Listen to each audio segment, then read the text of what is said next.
వాలంటీర్లు అంటే జగన్ కి ఎంతో ఇష్టమైన వారు. వాలంటీర్లకు ఆయన సేవా పురస్కారాలు కూడా ప్రదానం ఏటా చేస్తూ వారిని బాగా దగ్గరకు తీసుకున్నారు. ఎన్నికల్లో పార్టీ గెలుపుకు వారే కర్త కర్మ క్రియ అవుతారని కూడా వైసీపీ హైకమాండ్ భావించింది. అయితే అదే వాలంటీర్లు పార్టీ ఓటమికి కారకులు అయ్యారు అని వైసీపీ నేతలు తమ పోస్ట్ మార్టం రిపోర్టులో తేల్చారు. విశాఖ ఉత్తరం నుంచి ఈసారి తప్పకుండా ఎమ్మెల్యే అవుతాను అని ఆశించిన వైసీపీ అభ్యర్థి కేకే రాజు మీడియాతో మాట్లాడుతూ వాలంటీర్ల మీద సంచలన వ్యాఖ్యలు చేశారు.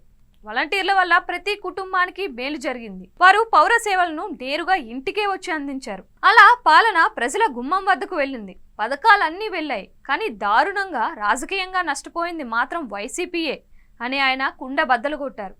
ఇది తాను ఓపెన్ గానే చెబుతున్నాను అని అన్నారు. వాలంటీర్ల వల్ల పార్టీకి, నాయకులకు, కేడర్కి ప్రజలతో నేరుగా సంబంధాలు తెగిపోయాయని ఆయన చెప్పారు. వాలంటీర్లతో అన్ని పనులు అయిపోవడం వల్ల జనాలకు నాయకుడి అవసరమే లేకుండా పోయింది అని అన్నారు. ఎవరైనా రాజకీయాలకు వచ్చేది ప్రజలకు సేవ చేయాలని, మంచి పేరు తెచ్చుకోవాలని కేకే రాజు అన్నారు. అయితే వాలంటీర్ల కారణంగా ప్రజలకు సేవ చేసే అవకాశమే లేకుండా పోయింది అన్నారు.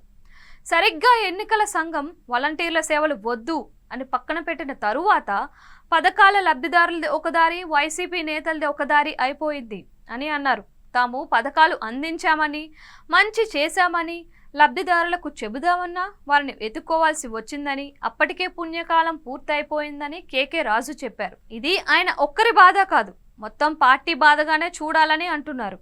వాలంటీర్ల వ్యవస్థ వల్ల పార్టీని నిలువునా దెబ్బ తీసుకోవడం వల్లనే ఈ రోజు ఈ దుస్థితి వచ్చిందని పార్టీ నేతలు అంటున్నారు.